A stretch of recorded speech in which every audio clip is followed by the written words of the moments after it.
नमस्कार। अंतर्राष्ट्रीय राजनीति संबंधी व्याख्यान श्रृंखला में आज हमारी चर्चा का विषय है यथार्थवादी दृष्टिकोण। यथार्थवाद जैसा नाम से ही स्पष्ट है कि वस्तु स्थिति पर फोकस करता है।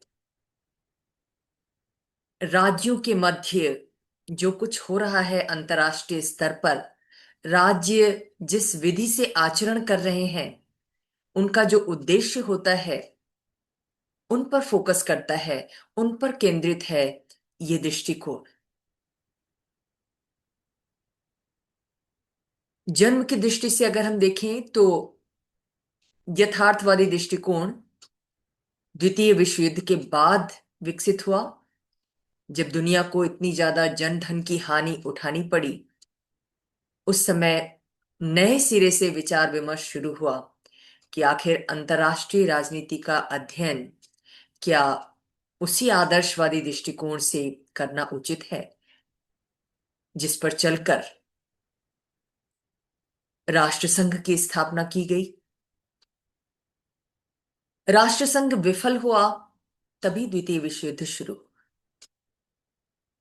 हम सब ये जानते हैं कि राष्ट्रों के मध्य की जो राजनीति है, उस अंतर्राष्ट्रीय राजनीति के अध्ययन के बहुत सारे दृष्टिकोण विकसित हुए जो इस बात की तस्दीक करते हैं कि राज्य राजनीति के समान ही अंतर्राष्ट्रीय राजनीति को भी विभिन्न दृष्टिकोणों से देखा गया, समझा गया। इन दृष्टिकोणों में जो प्रारंभिक दृष्टिकोण था आदर्शवादी दृष्टिकोण, जो ये मानता था कि राज्यों के मध्य सहयोगात्मक संबंध संभव है और शांति के प्रयास किए जा सकते हैं, उनमें सफलता मिल सकती है। दुनिया का लक्ष्य, दुनिया के सभ्य राष्ट्रों का लक्ष्य दुनिया में शांति कायम करना है, सहयोग के साथ विकास के लक्ष्य को हासिल करना है। यह आदर्शवादी दृष्टिकोण की प्रमुख मान्यता थी। लेकिन यथार्थवादी दृष्टिकोण जो हॉन्स जे मॉर्गेंथो के नेतृत्व में व्यवस्थित रूप प्राप्त कर सका अंतर्राष्ट्रीय राजनीति में, वो आदर्शवादी दृष्टिकोण के विरुद्ध है, क्योंकि उसकी ये मान्यता है कि आदर्शवाद सिर्फ शांति के आदर्श में विश्वास रखता है, लेकिन हकीकत यह है कि राज्यों का व्यवहार में आचरण शांति से प्रेरित नहीं होता, बल्कि संघर्ष से प्रेरित होता है। राष्ट्र अपने हित को ध्यान में रखकर ज्यादा काम करते हैं। शांति का लक्ष्य हित के बाद ही आता है राष्ट्रों की दृष्टि में। तो ये आदर्शवादी दृष्टिकोण के विरोध स्वरूप अस्तित्व में आया। और ऐसा नहीं है कि आधुनिक युग में द्वितीय विश्व युद्ध के बाद इसका विकास हुआ, तब से ही ये शुरू हुआ। हर विचार का, हर दृष्टिकोण का इतिहास होता है, उसके बीज हमें पहले ही दिखाई देते हैं। ऐसा ही यथार्थवाद के साथ भी है। यथार्थवाद का जो दृष्टिकोण है, जो वास्तविक परिस्थितियों पर ध्यान केंद्रित करता है, चाहे वो राज्य की वैश्विक परिस्थितियां हो, किसी राज्य की, राष्ट्र की, या फिर अंतर्राष्ट्रीय जगत में विभिन्न राष्ट्रों के द्वारा किए जा रहा हो आचरण। तो यहां हम देखते हैं कि ऐतिहासिक दृष्टि से कौटिल्य का जो अर्थशास्त्र है, प्राचीन भारतीय विचारक आचार्य कौटिल्य, उन्होंने अर्थशास्त्र जैसे ग्रंथ की रचना की। चाइना में सुन झू ने आर्ट ऑफ वॉर लिखा, और इटालियन थिंकर मैकियावेली ने द प्रिंस लिखी। इन सभी ग्रंथों में एक सामान्य बात पर जोर दिया गया, वो ये था कि राज्य का लक्ष्य क्या होना चाहिए। सबने समान तौर पर माना कि नागरिकों की सुरक्षा, नागरिकों का कल्याण, ये राज्य का, राजा का सबसे बड़ा लक्ष्य है। और इस लक्ष्य को प्राप्त करने के लिए यथार्थ में जो भी साधन अपनाए जाएं, वो सब उचित है। राज्य की रक्षा बिना शक्ति के नहीं हो सकती। इसलिए शक्ति राज्यों की राजनीति में केंद्र बिंदु है, केंद्रीय तत्व है। शक्ति के माध्यम से ही राज्य अपने नागरिकों की रक्षा कर सकता है, सीमाओं की रक्षा कर सकता है, हितों की पूर्ति कर सकता है। इसी शक्ति तत्व को आधार बनाया गया आधुनिक युग में, जब अंतरराष्ट्रीय राजनीति का यथार्थवादी सिद्धांत विकसित किया गया। ये माना गया कि राज्यों की राजनीति भी शक्ति के इर्द गिर्द घूमती है। यानी अंतरराष्ट्रीय जगत में, दुनिया में जो करीब 200 राष्ट्र हैं, और ये सभी राष्ट्र जब एक दूसरे के साथ अपने संबंध स्थापित करते हैं, लेन देन करते हैं, तो उसके पीछे कहीं ना कहीं शक्ति का भाव होता है। यानी हर राष्ट्र शक्तिशाली बनना चाहता है। हर राष्ट्र का पर्पज ये होता है कि वो अपनी शक्ति का विस्तार कर सके, शक्ति का प्रदर्शन कर सके, और उस शक्ति के आधार पर ही अपने राष्ट्रीय हितों की पूर्ति कर सके। क्योंकि सभी राष्ट्र शक्ति चाहते हैं, इसलिए इसको लेकर संघर्ष भी होते हैं। ये संघर्ष ही अंतरराष्ट्रीय राजनीति का एक यथार्थ है, एक वास्तविकता है। राष्ट्र सहयोग भी करते हैं तो उसके पीछे भी कहीं ना कहीं शक्ति का भाव होता है। एक राष्ट्र दूसरे को सहयोग करके अपने आप को शक्तिशाली जताना चाहता है उनकी दृष्टि में। इसी शक्ति तत्व को, संघर्ष के तत्व को आधार बनाया गया यथार्थवादी दृष्टिकोण के अंतर्गत, जब मॉर्गेंथो ने यह सिद्धांत प्रेजेंट किया कि राज्यों का आचरण अंतरराष्ट्रीय जगत में शक्ति केंद्रित होता है और शक्ति के कारण संघर्ष होता है। इस संघर्ष का मूल लक्ष्य अपने राष्ट्रीय हितों की पूर्ति करना होता है। इस दृष्टिकोण के प्रतिपादकों में जॉर्ज केनन का नाम आता है। रेनॉल्ड नाइबूर ने भी इस दृष्टिकोण का समर्थन किया। जॉर्ज शॉर्जनबर्गर, हेनरी किसिंगर, इन सब ने यथार्थवादी दृष्टिकोण को प्रस्तुत किया। लेकिन सबसे ज्यादा व्यवस्थित रूप में, सिस्टमेटिक रूप में, तार्किक रूप में, वैज्ञानिक ढंग से इस दृष्टिकोण का प्रस्तुतिकरण किया गया हंस जे मॉर्गेंथो के द्वारा। इसीलिए कई बार मॉर्गेंथो और यथार्थवाद को एक दूसरे का पर्यायवाची मान लिया जाता है। अब इस सिद्धांत की प्रमुख मान्यता क्या है? जैसा हम पहले ही देख चुके हैं कि ये सिद्धांत ये कहता है, ये दृष्टिकोण ये कहता है कि हमें ये मानना होगा कि राष्ट्रों के मध्य सहयोग नहीं, बल्कि शक्ति और संघर्ष के तत्व हमेशा बने रहते हैं। इतिहास का कोई भी ऐसा काल नहीं रहा जिसमें हम ये देखें कि सभी राष्ट्र शक्ति को पीछे कर दिए हों, संघर्ष से नाता तोड़ लिए हों और केवल सहयोग के आधार पर ही चल रहे हों। इतिहास का कोई ऐसा दौर नहीं दिखाई देता है। यानी राष्ट्रीय राजनीति के समान ही अंतरराष्ट्रीय राजनीति में भी विभिन्न राष्ट्रों के मध्य शक्ति को लेकर प्रतिस्पर्धा, प्रतिद्वंदिता चलती रहती है। जैसे सेकेंड वर्ल्ड वॉर के बाद हमने देखा कि कैसे जो पुराने शक्तिशाली राष्ट्र थे, ब्रिटेन, फ्रांस, इटली, वो सब कैसे पीछे चले जाते हैं, द्वयम दर्जे के राष्ट्र बन जाते हैं, और नए शक्तिशाली राष्ट्र के रूप में अमेरिका और रूस जैसे देश उभरते हैं। उनके मध्य अपनी शक्ति को लेकर, शक्ति को बढ़ाने को लेकर, शक्ति के प्रदर्शन को लेकर एक प्रतिद्वंदिता चलती है, शुरू होती है, जिसको शीत युद्ध का नाम दिया गया। और उस शीत युद्ध के दौरान ज्यादातर प्रचार के माध्यम से और कभी कभी सीधे युद्ध के माध्यम से भी संघर्ष की स्थिति बनी। हालांकि सूझबूझ से भी कई बार उसका निपटारा किया गया। वो संघर्ष बड़े युद्ध का रूप नहीं ले सका, लेकिन संघर्ष तो हमेशा बना ही रहा।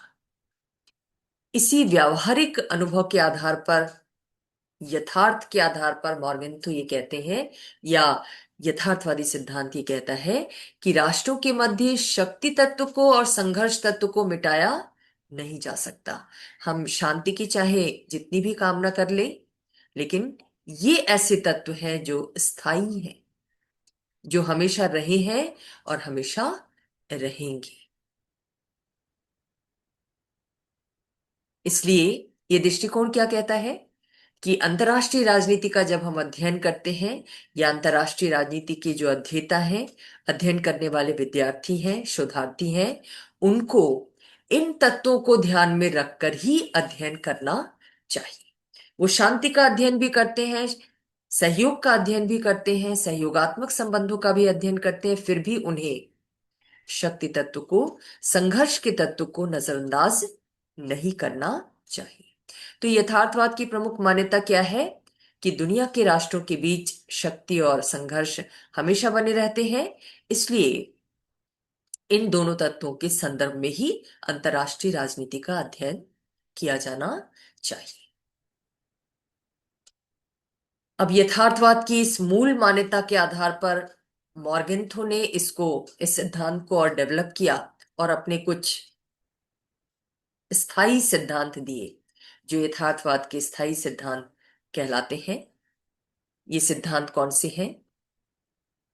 मॉर्गेंथो चूंकि एक वैज्ञानिक तार्किक विचारक है, इसलिए वो कहते हैं कि शक्ति अंतरराष्ट्रीय राजनीति का प्रमुख तत्व इसलिए है क्योंकि इस शक्ति तत्व का संबंध मनुष्य के स्वभाव से है। मनुष्य स्वभावतः शक्ति की कामना करता है, शक्तिशाली बनने की आकांक्षा रखता है, जैसा कि मैकियावेली के द्वारा भी कहा गया। और हर व्यक्ति जब शक्तिशाली बनेगा तो शक्ति को लेकर संघर्ष होंगे। तो जैसे एक राष्ट्र के अंदर जो मनुष्यों से मिलकर बनता है, शक्ति अर्जित करने, शक्ति का प्रदर्शन करने को लेकर हम विभिन्न नेताओं के बीच, संगठनों के बीच देखते हैं, परिवारों में देखते हैं कि शक्ति को लेकर कितने संघर्ष होते हैं, क्योंकि शक्ति मनुष्य के स्वभाव से संबंधित है। और यहां पर यह भी स्पष्ट कर देना जरूरी है कि राजनीतिक शक्ति में सैनिक शक्ति हो भी सकती है, लेकिन राजनीतिक शक्ति का मतलब यह है वो क्षमता, वो पावर, वो काबिलियत, जिसके आधार पर हम दूसरों के आचरण को अपनी इच्छा के मुताबिक, अपने हितों के मुताबिक परिवर्तित करने में सफल हो जाते हैं। वो राजनीतिक शक्ति है। और इस राजनीतिक शक्ति को हर कोई हासिल करना चाहता है, हर किसी के स्वभाव में ये निहित है। अब चूंकि मनुष्यों से मिलकर राज्य बनता है और राज्यों से मिलकर दुनिया बनती है, तो ऐसी स्थिति में दुनिया में शक्ति तत्व की उपेक्षा कैसे की जा सकती है? शक्ति वहां भी मुख्य तत्व होगा ही, क्योंकि ये मनुष्य के स्वभाव का अंग है। वो मनुष्य चाहे राजनेता के रूप में हो, चाहे किसी भी देश के राष्ट्रपति के रूप में हो, प्रधानमंत्री के रूप में हो, आम व्यक्ति के रूप में हो, किसी संगठन का प्रमुख हो, सभी की आकांक्षा रहती है शक्तिशाली बनने की और अपनी शक्ति के बल पर अपने हितों को पूरा करने की। अंतरराष्ट्रीय जगत में मॉर्गेंथो ने कहा कि यथार्थवाद का जो दूसरा सिद्धांत है वो ये कि अंतरराष्ट्रीय राजनीति में संघर्ष होते हैं। एक तो शक्ति को लेकर संघर्ष होते हैं कि शक्ति कैसे प्राप्त की जाए, कैसे उसे बनाए रखा जाए, कैसे उसमें वृद्धि की जाए। दूसरी, हितों की पूर्ति के लिए संघर्ष होता है।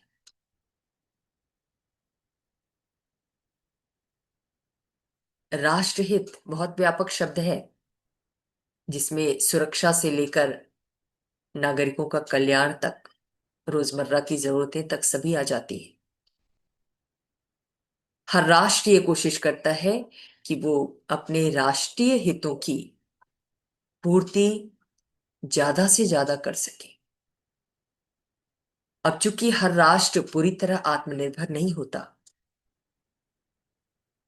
उसे दूसरे देशों से कुछ मंगाना होता है, तो कुछ भेजना होता है। ये लेन देन राष्ट्रों के बीच भी चलती रहती है, जैसे समाज में चलती रहती है, एक दूसरे व्यक्तियों के साथ या संगठनों के साथ। वैसे ही अंतर्राष्ट्रीय जगत में भी राष्ट्र एक दूसरे से लेन देन करते हैं अपने नागरिकों की हितों की पूर्ति के लिए। अब कई बार जब संसाधन कम होते हैं और डिमांड ज्यादा होती है, तो वहां पर हितों की पूर्ति के लिए संघर्ष की स्थिति उत्पन्न होती है। अंतर्राष्ट्रीय राजनीति के विद्यार्थी ये जानते हैं, पढ़ चुके होंगे, कि कैसे द्वितीय विश्व युद्ध के बाद अमेरिका और पश्चिमी यूरोप के देशों का जो उद्देश्य रहा है, वो अपने नेचुरल रिसोर्सेज को संरक्षित रखते हुए दुनिया के अन्य राष्ट्रों में जो संसाधन उपलब्ध हैं, उनको अपने नागरिकों के हितों के लिए प्रयोग में कैसे लाया जाए। इसके लिए उन्होंने समय समय पर दुनिया के विभिन्न देशों में हस्तक्षेप किया। तेल के लिए, पेट्रोलियम के लिए मिडिल ईस्ट में सबसे ज्यादा हस्तक्षेप हुआ, मध्य पूर्व के देशों में हस्तक्षेप हुआ। अब भी आज की डेट में भी आप देख रहे हैं, ईरान और अमेरिका के बीच संघर्ष की जो स्थिति बनी हुई है, उसके पीछे कहीं ना कहीं ये हित की पूर्ति ही है। अमेरिका के द्वारा जो टैरिफ वॉर शुरू किया गया, यूरोप और दुनिया के अन्य देशों पर टैरिफ लगाया गया, वस्तुओं पर, निर्यात पर कर लगाया गया, उन सब के पीछे भी उद्देश्य यही है कि अमेरिका के राष्ट्रीय हितों की पूर्ति ज्यादा से ज्यादा हो सके। अब जब राष्ट्रों के हित टकराते हैं, तो उनमें संघर्ष की स्थिति बनती है। हम सब ने देखा कि कैसे अमेरिका का मुकाबला करने के लिए, टैरिफ वॉर का मुकाबला करने के लिए, कैसे भारत जैसे देश ने यूरोपीय यूनियन के साथ डील कर ली लेन देन के लिए, कम शुल्क के आधार पर चीजों का आदान प्रदान होगा।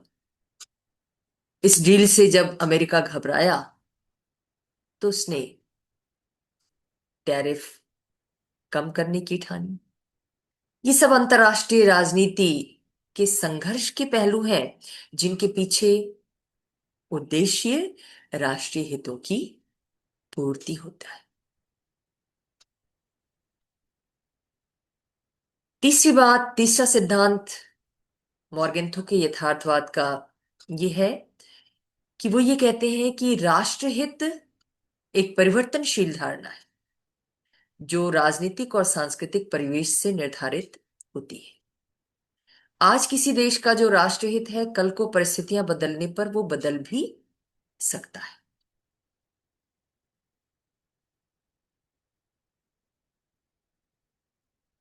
द्वितीय विश्व युद्ध के बाद के दौर में, यानी शीत युद्ध के दौर में, भारत जैसे देश का हित इस बात में था कि वो अमेरिका और रूस दोनों महाशक्तियों के साथ संबंध बनाए रखते हुए, बिना किसी गुट में शामिल हुए, दोनों से सहयोग प्राप्त कर सके, क्योंकि उस समय उसका लक्ष्य अपनी अर्थव्यवस्था को मजबूत बनाना था।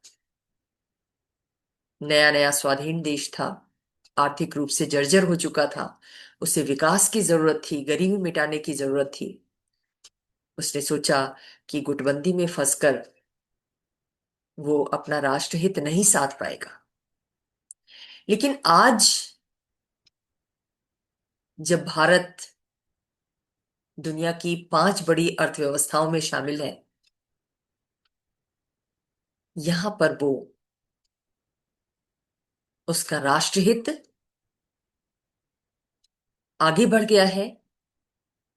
अब वो 5 ट्रिलियन की इकोनॉमी बनने का लक्ष्य रखे हुए है, दुनिया में एक महाशक्ति बनने का लक्ष्य रखे हुए हैं, ज्ञान महाशक्ति बनने का लक्ष्य रखे हुए हैं। इस लक्ष्य के अनुरूप ही अब वो दूसरे देशों के साथ, चाहे वो पड़ोसी देश हो, सुदूर पूर्व के देश हो, पश्चिमी देश हो, या अमेरिका जैसा देश हो, उनके साथ अपने संबंधों का निर्धारण कर रहा है। तो मॉर्गेंथो क्या कहते हैं कि राष्ट्रहित के लिए राष्ट्र संघर्ष करते हैं, लेकिन राष्ट्रहित की धारणा बदलती रहती है समय और परिस्थितियों के साथ। राजनीतिक परिस्थितियां बदलने पर, गवर्नमेंट बदलने पर, सांस्कृतिक परिवर्तन आने पर राष्ट्रहित की परिभाषा भी बदल जाती है। तो ये एक परिवर्तनशील धारणा है, स्थायी धारणा नहीं है। और चूंकि राष्ट्रहित बदलते हैं, इसीलिए राष्ट्रों के साथ संबंध भी बदलते रहते हैं।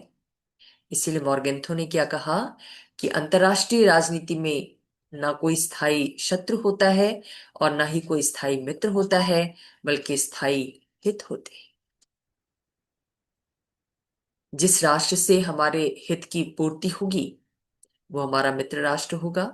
कल को वही हमारे मार्ग में बाधक बन जाए तो उससे शत्रु बनते देर नहीं लगेगी। और ऐसा हम देख रहे हैं कि कैसे अमेरिका और पाकिस्तान कभी एक दूसरे के करीब आते हैं तो कभी दूरी बना लेते हैं। यूरोप और अमेरिका कभी नाटो में एक साथ एकजुट हुए थे, आज यूरोप को भी समसामयिक दौर में अमेरिका की ट्रैफिक का मार झेलना पड़ा।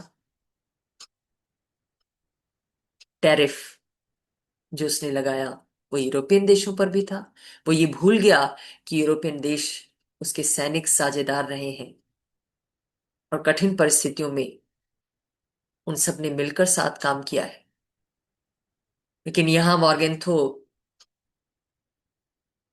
की जो सिद्धांत हैं वो बिल्कुल सटीक दिखाई देते हैं कि राष्ट्रहित बदलने के साथ साथ राष्ट्रों के संबंध भी बदल जाते हैं।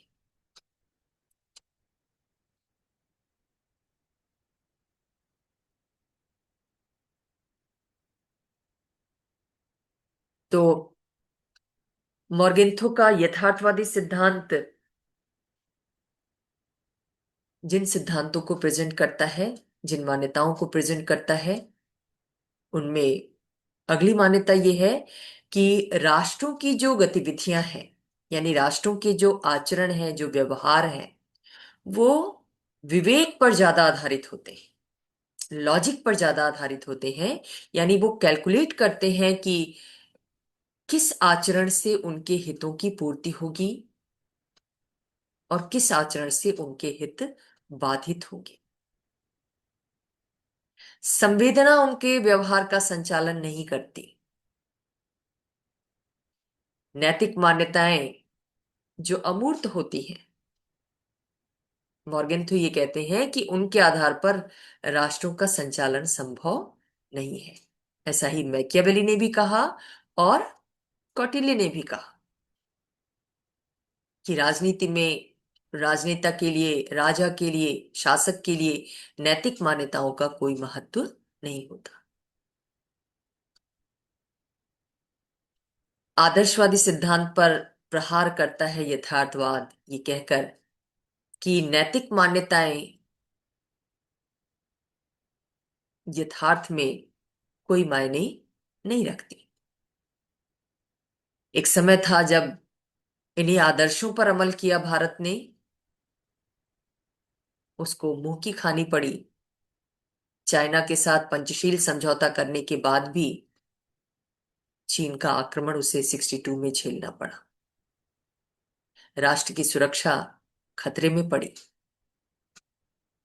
ऐसे बहुत से उदाहरण मिल जाएंगे जहां नैतिक मान्यताओं ने राष्ट्र का जब जब मार्गदर्शन किया, तब तब राष्ट्र की सुरक्षा खतरे में पड़ी। इसलिए राष्ट्रों को अगर सुरक्षित रखना है, अपनी सीमाओं को, अपने नागरिकों के हितों की पूर्ति करना है, तो उन्हें नैतिक मान्यताओं को ताक पर रखना होगा। और राष्ट्रीय जीवन का जो सत्य है, अंतर्राष्ट्रीय जीवन का जो यथार्थ है, संघर्ष और हित, उन पर ही अपना ध्यान केंद्रित करना होगा। उनके आधार पर ही अंतर्राष्ट्रीय राजनीति का अध्ययन करना होगा। यहां पर मॉर्गेंथ्यू ये भी कहते हैं अगले सिद्धांत के रूप में कि अंतर्राष्ट्रीय जगत के, अंतर्राष्ट्रीय राजनीति के मूल्य कुछ और हो सकते हैं, और राष्ट्रीय जगत में नैतिक मूल्य अलग अलग हो सकते हैं। जैसे सामूहिक सुरक्षा एक अंतर्राष्ट्रीय मूल्य है, जिसके तहत दुनिया भर के राष्ट्र ये संकल्प लेते हैं कि वो एक दूसरे की सुरक्षा में सहयोग करेंगे। और सामूहिक सुरक्षा का सबसे बड़ा केंद्र, सबसे बड़ी एजेंसी संयुक्त राष्ट्र संघ है। लोकल लेवल पर भी बहुत सारे सुरक्षा संगठन बनाए गए, नाटो, सीटो, सेंटो, वार्सा पैक्ट। लेकिन सबसे बड़ा जो अंतर्राष्ट्रीय संगठन है, जो राष्ट्रों की सुरक्षा की जिम्मेदारी के साथ निर्मित किया गया, वो संयुक्त राष्ट्र संघ है। सामूहिक सुरक्षा की जब बात आती है, तो उसमें ये माना जाता है कि एक राष्ट्र पर आक्रमण सभी राष्ट्रों पर आक्रमण माना जाएगा, और सभी राष्ट्रों को मिलकर उसका मुकाबला करना चाहिए, उसकी सुरक्षा करनी चाहिए, शत्रु का मुकाबला करना चाहिए और पीड़ित राष्ट्र की सुरक्षा करनी चाहिए।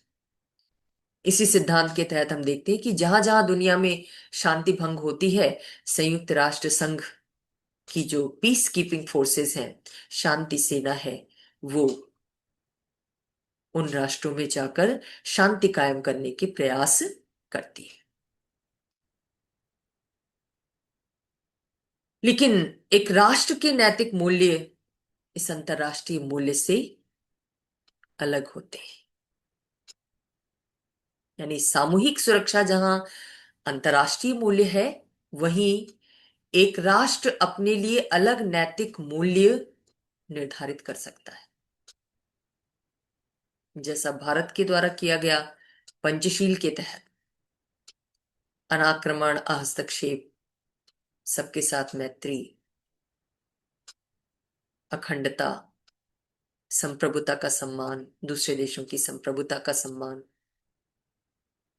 ये भारत के नैतिक मूल्य हैं, राष्ट्र के नैतिक मूल्य हैं। जरूरी नहीं कि दूसरे राष्ट्र भी इन मूल्यों पर अमल करें। अगर ऐसा होता तो चीन भी इन पर अमल करता और भारत पर आक्रमण नहीं करता।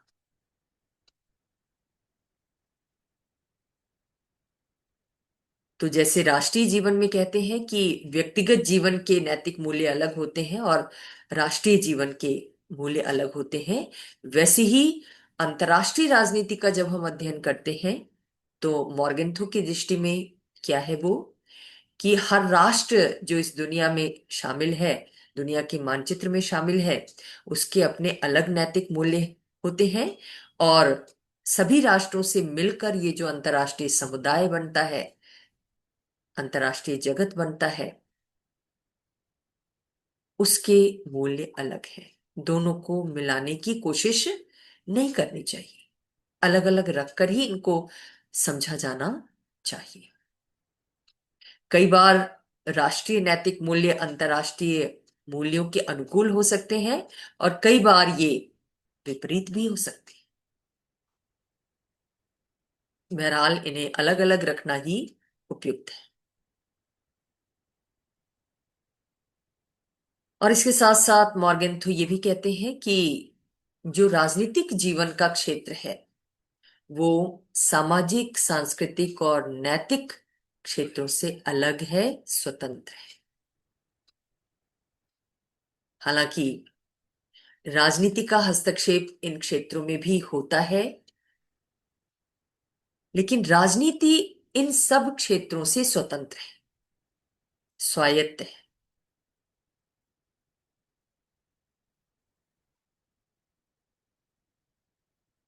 राजनेता राजनीतिक व्यवस्था सामाजिक क्षेत्र के लिए, सांस्कृतिक क्षेत्र के लिए और नैतिक क्षेत्रों के लिए निर्देशन कर सकते हैं, करते भी हैं।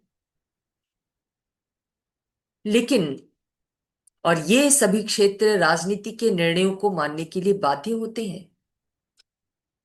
लेकिन सामाजिक सांस्कृतिक क्षेत्र के निर्णयों से राजनीति बाधित नहीं होती। सिद्धांतता, ये है राजनीतिक क्षेत्र की स्वायत्तता। कहने का मतलब ये है कि राजनीति को समाज, संस्कृति और नैतिक क्षेत्रों से पृथक रखकर ही देखा जाना चाहिए, समझा जाना चाहिए। सिद्धांतता, व्यवहार में ये सभी क्षेत्र राजनीतिक व्यवस्था के भिन्न भिन्न पर्यावरण हैं जो व्यवस्था को प्रत्यक्ष या परोक्ष रूप से प्रभावित करते हैं और स्वयं भी उसके निर्णयों से प्रभावित होते हैं।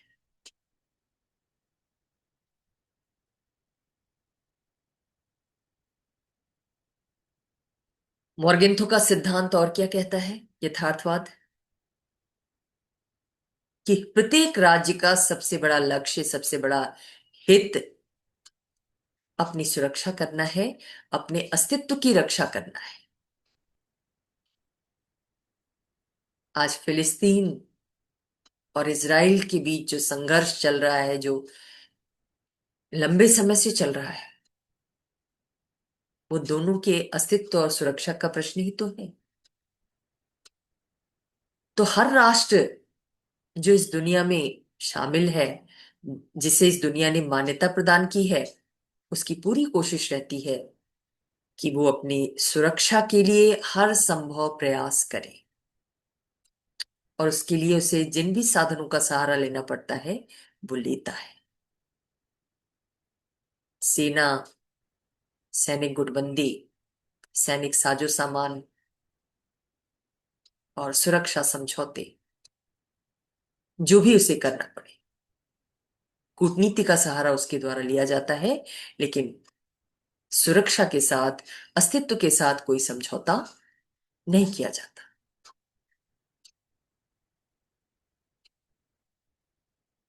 तो राष्ट्रों का सबसे बड़ा लक्ष्य क्या है? अपनी सुरक्षा और अस्तित्व की रक्षा है, ऐसा मॉर्गेंथो मानते हैं, जो एक यथार्थवादी विचार है। वास्तव में ऐसा होता है कि सभी राज्य सुरक्षा के लक्ष्य को सर्वोच्च रखते हैं, और जहां सुरक्षा चूकती है वहां पर आक्रमण का शिकार होना पड़ता है। इतिहास ऐसे तमाम आक्रमण की घटनाओं से भरा पड़ा है। First world war, second world war, इसमें भी तो शक्ति और सुरक्षा का प्रश्न ही था। मित्र और धुरी राष्ट्रों के मध्य जो लड़ा गया। तो ये भी एक स्थायी तत्व है अंतरराष्ट्रीय राजनीति का, कि राज्य अपनी सुरक्षा और अस्तित्व के प्रति चौकन्ने रहते हैं और उसके लिए हर संभव प्रयास करते हैं। अगला सिद्धांत क्या कहता है? कि राज्यों की शक्ति में असमानता होती है। मॉर्गेंथो ये तो मानते हैं कि हर राज्य शक्तिशाली बनने की कोशिश करता है। सभी यथार्थवादियों ने माना शक्ति अंतरराष्ट्रीय राजनीति का स्थायी तत्व है। लेकिन फिर भी व्यवहार में हम देखते हैं कि शक्ति की दृष्टि से सभी राज्य समान नहीं होते। कुछ महाशक्तियां होती हैं, कुछ शक्तिशाली राष्ट्र होते हैं, कुछ कम शक्तिशाली होते हैं, और कुछ शक्ति की दृष्टि से बहुत कमजोर होते हैं। इन्हीं शक्तियों के आधार पर विकसित, विकासशील या महाशक्ति, सैनिक शक्ति, आर्थिक शक्ति, ये सब राज्यों की शक्तियों को परिभाषित करने के लिए टर्म बनाए गए, शब्दबंध बनाए गए। और राज्यों की शक्ति के आधार पर ही इंटरनेशनल सिस्टम भी बना, विकसित हुआ। कभी शक्ति संतुलन व्यवस्था रही, कभी द्विध्रुवीय व्यवस्था रही। तो आज बहुध्रुवीयता की बात करते हैं कि अमेरिका जैसी महाशक्ति, एकमात्र महाशक्ति जो शीत युद्ध के बाद बची हुई है, रूस के पराभव के बाद, उसकी शक्ति को चुनौती देने वाले बहुत से अन्य राष्ट्र भी दुनिया में उभर रहे हैं। यानी शक्ति का केवल एक ही केंद्र नहीं है, बहुत सारे केंद्र हैं। बहुत सारे राष्ट्र अमेरिका को टक्कर देने की स्थिति में है, जैसे चाइना, जर्मनी, भारत, ब्राजील। और ये सब अपनी शक्ति के बल पर ही अंतर्राष्ट्रीय संस्था में, यानी यूनाइटेड नेशंस में, अपने परमानेंट मेंबरशिप का दावा भी करते हैं, स्थायी सदस्यता का दावा प्रस्तुत करते हैं, डिमांड करते हैं। तो राज्यों की राजनीति में, अंतर्राष्ट्रीय राजनीति में शक्ति तत्व तो केंद्रीय है, लेकिन इस शक्ति की समानता सभी राज्यों में नहीं देखने को मिलती। सभी राष्ट्र समान रूप से शक्तिशाली नहीं होते। किसी के पास शक्ति कम होती है, अधिक होती है। किसी समय में कोई शक्तिशाली होता है, किसी दूसरे समय में कोई और राज्य शक्तिशाली हो सकता है। इसमें भी परिवर्तन होता रहता है। सेकेंड वर्ल्ड वॉर के पहले जो महाशक्तियां थी यूरोपियन राष्ट्र, वो सेकेंड वर्ल्ड वॉर के बाद नहीं रही। सेकेंड वर्ल्ड वॉर के बाद रूस जैसी महाशक्ति का पराभव हो गया शीत युद्ध के बाद, और अब नए शक्ति के केंद्र उभर रहे हैं। तो इस तरीके से मॉर्गेंथो का ये सिद्धांत बहुत यथार्थवादी दिखाई देता है, जो बिल्कुल अंतर्राष्ट्रीय जीवन की वास्तविकताओं को प्रेजेंट करता है। यथार्थवाद ये भी मानता है कि दुनिया के जो विभिन्न राज्य हैं, राष्ट्र हैं, उसमें राष्ट्रवाद की विचारधारा ज्यादा प्रभावी होती है, जो उनके आचरण को नियंत्रित करती है। बहुराष्ट्रीयता में विश्वास नहीं देखा जा रहा है दुनिया के राष्ट्रों का। बहुराष्ट्रीयता की धारणा क्या कहती है कि दुनिया में बहुत सारे देश हैं और सबके अस्तित्व का सम्मान होना चाहिए, शांतिपूर्ण सहअस्तित्व के भाव को महत्व दिया जाना चाहिए। जैसे एक राष्ट्र है वैसे ही दूसरा राष्ट्र है, जैसे एक देश के नागरिक हैं वैसे ही दूसरे देश के नागरिक हैं, जैसे एक राष्ट्र के हित हैं वैसे दूसरे राष्ट्र के हित हैं। सभी को अपने हितों की पूर्ति का अधिकार और परिस्थितियां मिलनी चाहिए। ये बहुराष्ट्रीयता की धारणा है। लेकिन इसके स्थान पर हम क्या देखते हैं कि बहुराष्ट्रीयता की दृष्टि से राष्ट्र नहीं सोचते, बल्कि उनके आचरण पर राष्ट्रवाद प्रभावी रहता है। हमारा राष्ट्र सबसे महान बने, सबसे बड़ा बने, दुनिया के अन्य राष्ट्र उसके अधीन रहे। हम्म? चाहे जर्मनी रहा हो, या समसामयिक दौर में हम देख रहे हैं दुनिया के विभिन्न कोनों पर राष्ट्रवाद की लहर दिखाई दे रही है, उग्र राष्ट्रीयता का भाव दिखाई दे रहा है कि हम नंबर वन रहे। अमेरिका फर्स्ट का नारा हो, या चाइना फर्स्ट का, सभी के पीछे राष्ट्रवादी धारणा काम कर रही है। बहुराष्ट्रीयता का भाव धीरे धीरे समाप्त होता जा रहा है, या यूं कहें कि कभी व्यवहारतः बहुराष्ट्रीयता का भाव था ही नहीं अंतर्राष्ट्रीय राजनीति में, बल्कि राष्ट्रवाद ही हावी रहा है। राष्ट्र अपने हितों को ज्यादा प्रमुखता देते रहे हैं प्रैक्टिकली। और लास्टली, जैसा मैंने पहले बताया कि राज्यों के मध्य दीर्घकाल तक सहयोग कठिन होता है, क्योंकि हित बदलने के साथ साथ मित्र भी बदल जाते हैं। जरूरी नहीं है कि आज जो देश हमारे हितों की पूर्ति में साधक है, कल भी वो उस स्थिति में रहे कि वो हितों की साधना कर सके। लिहाजा राष्ट्र अपने मित्र बदल लेता है। अब वो देश उसका मित्र हो जाता है जो उसके हितों की पूर्ति में सहायक बने। हालांकि इसके अपवाद भी होते हैं, जैसे भारत रूस मैत्री।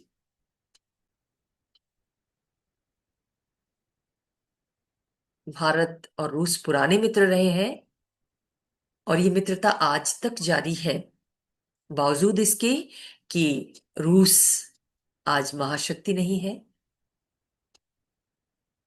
यूक्रेन के साथ युद्ध की स्थिति झेल रहा है। फिर भी भारत और रूस के मध्य सहयोग समाप्त नहीं हुआ है, बावजूद इसके कि भारत को ट्रंप का टैरिफ वॉर झेलना पड़ा। अमेरिका बार बार ये कहता रहा कि रूस से आप आयात मत कीजिए, पेट्रोलियम मत लीजिए, लेंगे तो हम सहयोग नहीं करेंगे। उसके बाद भी भारत डटा रहा। उसने अपनी कूटनीति का सहारा लेकर कुछ ऐसी ऐसी व्यवस्थाएं की कि अमेरिका के साथ भी उसके हितों की पूर्ति होती रहे, और रूस जो उसका पुराना मित्र है उसके साथ भी उसका सहयोग जारी रहे। लेकिन ऐसा सिर्फ अपवाद स्वरूप ही होता है। ज्यादातर राज्यों के संबंधों में ये देखा गया कि दीर्घ काल तक वो मित्रता उनके साथ नहीं रह पाई, वो सहयोग नहीं रह पाया। हित बदलने के साथ मित्र भी बदल गए। तो ये था यथार्थवादी सिद्धांत जो मॉर्गेन्थो के द्वारा प्रेजेंट किया गया, सिस्टमेटिक ढंग से, तार्किक ढंग से और तर्क के आधार पर, व्यवहारिक स्थितियों के आधार पर, यथार्थ परिस्थितियों के आधार पर मॉर्गेन्थो ने ये जो सिद्धांत प्रेजेंट किया उसको काटा नहीं जा सकता। लेकिन फिर भी इस सिद्धांत की आलोचना की गई। जैसे यथार्थवादियों ने आदर्शवादियों की आलोचना की, वैसे आदर्शवादी यथार्थवादियों की आलोचना करते हैं और ये कहते हैं कि केवल शक्ति तत्व को ही अंतर्राष्ट्रीय संबंधों का केंद्र बिंदु मानना अनुचित है। ठीक है, शक्ति एक प्रमुख तत्व है, नजरअंदाज नहीं किया जा सकता, लेकिन वही एकमात्र तत्व है ऐसा नहीं माना जा सकता। कि राष्ट्रों के संबंध केवल शक्ति के आधार पर ही निर्धारित होते हैं, राष्ट्र केवल शक्ति प्राप्ति के लिए ही प्रयास करते हैं, ऐसा नहीं है। इसी आधार पर स्टेनले हॉफमैन ने क्या कहा कि मॉर्गेन्थो का सिद्धांत शक्ति का अद्वैतवाद है, यानी अंतरराष्ट्रीय राजनीति में शक्ति के अलावा और कोई दूसरा तत्व नहीं, एक ही तत्व है जिसके आधार पर अंतरराष्ट्रीय राजनीति संचालित हो रही। दूसरी बात आलोचकों ने यह कही कि अगर ये मान भी लिया जाए कि शक्ति के आधार पर ही राष्ट्रों के संबंध निर्धारित होते हैं, हर राष्ट्र शक्तिशाली बनने का प्रयास करता है, तो भी शक्ति इतना अस्पष्ट शब्द है कि इसको मापना कठिन है। किस राष्ट्र को कितनी शक्ति चाहिए, किस फील्ड में चाहिए, किस दृष्टि से राष्ट्र शक्तिशाली है? क्या आर्थिक शक्ति ही शक्ति का मापदंड है, सैनिक शक्ति शक्ति का मापदंड है, या कोई और मापदंड है? और आजकल तो शक्ति के कई आयाम विकसित हो गए हैं जिनको नजरअंदाज नहीं किया जा सकता। सॉफ्ट पावर की बात कही जा रही है आजकल, और इसी सॉफ्ट पावर के तहत भारत ने दुनिया को योग का लोहा बनवा दिया। सैनिक दृष्टि से भारत अमेरिका का मुकाबला नहीं कर सकता, महाशक्तियों का मुकाबला नहीं कर सकता, फिर भी उसने अपने कूटनीतिक पावर के बल पर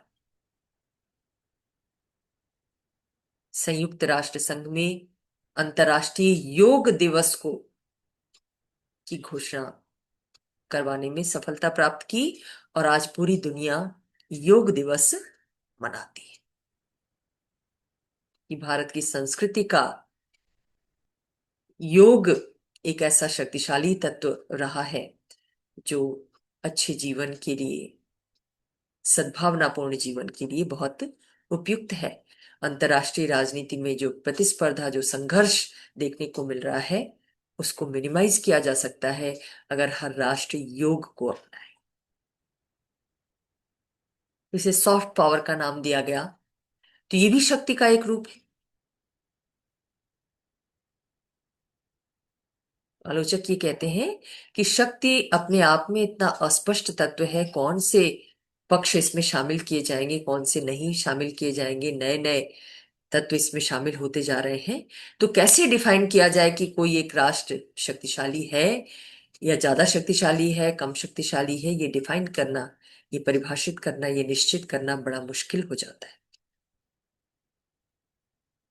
साथ ही आलोचक ये कहते हैं कि ये यथार्थवादी दृष्टिकोण एक एकांगी दृष्टिकोण है, जो अंतर्राष्ट्रीय राजनीति में संघर्ष को अधिक महत्व देता है।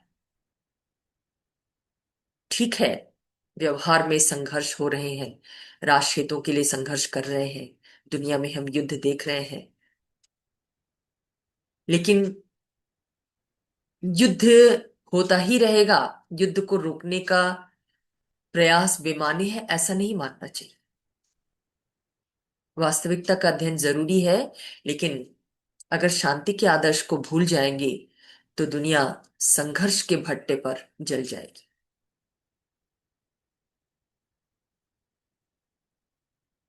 ये शांति के प्रयास ही हैं जो दुनिया को समय समय पर तबाही से बचाते हैं। तो ये मानकर छोड़ देना कि शक्ति और संघर्ष को समाप्त नहीं किया जा सकता, ये सभ्य समाज के लिए, सभ्य दुनिया के लिए उचित नहीं है।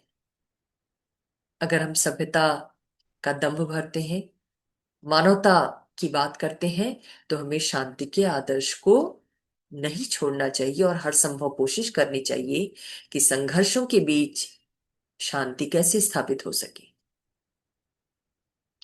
क्विंसी राइट और रेमो आरो जैसे विचारक, आलोचक ये कहते हैं कि यथार्थवादी सिद्धांत राष्ट्रीय नीति या अंतरराष्ट्रीय व्यवस्था और विचारधारा के संबंधों की अनदेखी करता है।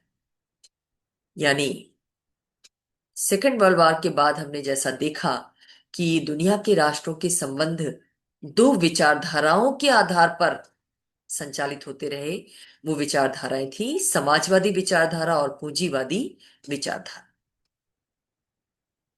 अपनी विचारधारा को सही साबित करने के लिए, अच्छा बताने के लिए दूसरी विचारधारा के समर्थक राष्ट्रों में हस्तक्षेप किया गया, महाशक्तियों के द्वारा, गोटीय राज्यों के द्वारा, और संघर्ष का आमंत्रण दिया गया। लेकिन मॉर्गेंथो इस विचारधारा तत्व की अनदेखी करते हैं अपने इस सिद्धांत में। वो सिर्फ हितों की बात करते हैं, जबकि हकीकत ये भी रही कि राष्ट्रों के संबंध सेकेंड वर्ल्ड वॉर के बाद विचारधाराओं के आधार पर, दो प्रमुख विचारधाराओं के आधार पर संचालित होते रहे। तो सब मिलाकर इस सिद्धांत की आलोचना की गई, लेकिन फिर भी इस सिद्धांत का महत्व इस दृष्टि से है कि इसने पूरे आदर्शवाद, शांति के आदर्शवाद के स्थान पर अंतरराष्ट्रीय राजनीति की यथार्थताओं को, वास्तविकताओं को दुनिया के सामने